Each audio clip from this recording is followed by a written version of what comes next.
안녕하십니까. 예, 청취자들 사연 들으니까 한편 뭉클한 것도 있고 한편은 답답한 것도 있고 조금은 마음이 무거우면서 진지해지는 것도 있고 여러 가지 생각이 겹쳐드는군요. 그런 아무튼 크리스마스죠. 모든 분들에게 하늘엔 영광 땅에는 평화 기원합니다. 맞습니다. 오늘 크리스마스에는 기자수첩 좀 특별한 거 가지고 오셨어요? 구세군 자선냄비 종소리를 늘 오가면서 듣게 되는데 뭐 구세군 자선냄비에 정성을 담으셔도 되고 그거 외에 또 정성을 담을 만한 곳이 뭐가 있을까 제가 한번 찾아봤습니다. 연말 크리스마스를 맞아서. 우리의 사랑이 필요한 그곳? 예, 그렇습니다. 경기도 광주 나눔의 집 일본군 위안부 역사관이 1년간 리모델링 공사를 했었는데 그저께 재개관했습니다. 그래요. 예, 한번 가족들과 겨울에 가보셔도 됩니다. 1998년에 문을 열었던 역사관인데 해마다 한 10,000명씩은 찾아오셨죠. 그리고 요거와 연관되어서 또 한 곳이 있는데 서울 중구 예장동에는 조선 총독부의 총독, 그러니까 옛날엔 통감이라고 불렀는데 통감의 관저가 있던 자리가 있습니다. 그 자리가 1910년 8월 22일 한일 강제 병합 조약이 체결된 자리입니다. 저 여기 가봤어요. 아, 그러셨어요. 그러니까 이게 굉장히 숨겨져 있어가지고 아는 사람만 알 수 있는 그렇죠. 장소인데 아주 소중한 장소잖아요. 그 자리에다가 위안부 추모 공원을 만들기로 했습니다. 그래요? 예, 그래서 한 달 가까이 지금 모금 운동이 벌어지고 있는 겁니다. 아무튼 이제 제발 그건 잊자라고 하는 거는 일본 정부와 일본의 우익 세력들이 하는 말이고. 그럼요. 예, 남으신 위안부 피해자 할머니가 46명입니다. 물론 정부에 등록돼 있는 분들만 따져서입니다마는 그분들이 살아생전에 꼭 이 공원에서 추모공원에서 저희와 함께 하셔야 되니까 내년 광복절을 목표로 지금 디딤돌 모금운동이라고 이름을 지었는데 모금운동이 시작되고 있습니다. 뜻 있는 분들은 그럼 어디로 문의하면 됩니까? 뭐 여성단체 연합회, 여성단체 협의회, YWCA 연합, 한국정신대문제대책협의회 등등 관련 단체에 어디든 연락하시면 안내를 받을 수 있고요. 자, 뭔가 뜻깊은 일을 연말에 원하시는 분들에게 소개하는 첫 번째 곳이 거기였고 두 번째는 어디입니까? 두 번째 홈에버 이랜드, KTX, 동이오토, 뭐 하이스코, 하이닉스 뭐 공통점이 하나 있겠네요. 있죠? 있겠어요. 비정규직 노동자들이 굉장히 힘겹게 싸우고 있는 이런 곳들 아니에요? 예. 그냥 직장에서 비정규직으로 일하는데도 갑질과 차별이 서러운데 그 일터에서 쫓겨나고 벌이도 없이 대법원까지 가도록 법정 투쟁을 벌이는 비정규 해직 노동자들은 얼마나 서러울까. 그걸 생각하면 근데 이런 분들이 집이 서울이 아니에요. 법원에서 오라 그러면 법정에 나가야죠. 변호사 만나야죠.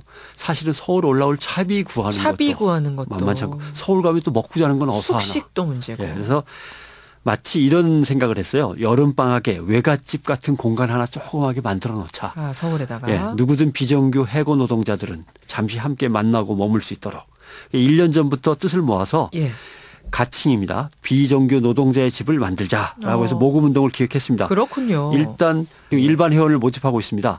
그래서 봄이 되면은 기금 마련을 위해서 사진전, 미술 전시회도 열고 뉴스 펀딩도 할 거고 다양한 활동이 펼쳐질 건데 힘을 보태주시기를 다들 기다리고 있습니다. 그래요. 좋은 곳입니다. 여기에 뜻을 보태고 싶은 분들은 또 어디로 연락하면 되죠? 뭐 비정규 노동자 지회가 만들어져 있는 노조 지부로 이제 얘기하시면 되는데 한국기독교교회협의회 인권위원회, 천주교 인권위원회, 천주교 정의구현 전국연합, 그냥 비정규 노동자의 집 이렇게 인터넷에서 검색하시면 바로 나오고요. 자, 세 번째 장소로 가볼까요? 장발장은행 이게 올 2월부터. 장발장은행은 이게 벌금형 선고받았는데 요거를 낼 수 없는 형편의 어떤 사람들 하지만 사연이 너무 안 된 사람들 도와주는 거 아니에요? 그렇습니다. 벌금을 내면 되는데 참 누구에게는 아무것도 아닌 금액인데 뭐 50만 원, 100만 원. 맞아요. 도대체 낼 수가 없어서 다시 감옥살이를 하러 들어가야 됩니다. 그러면 가족들은 어떻게 됩니까? 사회에 의해서 버려지고 또 갔다 나오면 그 사람이 또 일할 자리도 있을 리가 없고. 그래서 그 문제를 해결하기 위해서 장발장은행이 세워졌던 거고요.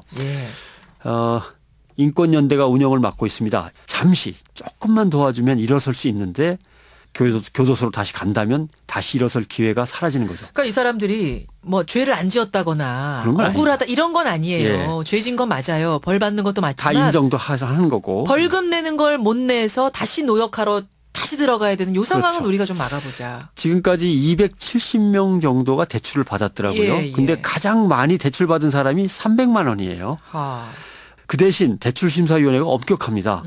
생계가 어려운 사람을 우선으로 하지만 성폭행, 음주운전, 이런 범죄와 관련된 사람들한테는 안 빌려줍니다. 그래요? 까다롭습니다. 예. 네. 엄격히 따져서 예. 대출을 해주고 있고요. 네. 그러니까 누구든 이때 한 번만 손을 잡아준다면 그 사람은 평생 그 고마움을 잊지 않고 살아갈 수 있는데. 그 사람뿐 예. 아니라 그 사람의 딸린 가족들도. 그렇죠. 예. 근데 그 손을 내밀어주는 그게 어려우니까 은행을 만든 겁니다. 예. 예. 여기에 함께 돈을 모아주시면 이제 장발장 은행이 대출하게 됩니다. 여기에다가 정성을 모으고 싶은 분들은 어떻게 해야 되나요? 바로 그냥 인권연대를 치시면 예. 전화 거시면 다 안내가 되게 돼 있습니다. 네, 아니면 장발장 은행 쳐셔도 검색해도 되고요. 네. 우리 정성을 모을 곳, 뭔가 뜻깊은 일을 하고 싶은데 어디로 가야 하나 망설이시는 분들이 있다면 이 세 곳을 좀 주목해 주십시오. 그렇고 아이들한테 우리 이런 곳에 이런 뜻으로 네. 한번 같이 가서 내보자. 얼마나 좋습니까? 이것도 저것도 힘드신 분들은 저 빨간 냄비 있잖아요. 사랑의 그렇죠. 자손 냄비 지나치지 않는 고정성이라도 좀 보내주십시오. 변상욱 대기자 크리스마스 잘 보내시고요. 예, 잘 보내십시오. 메리 크리스마스. 고맙습니다.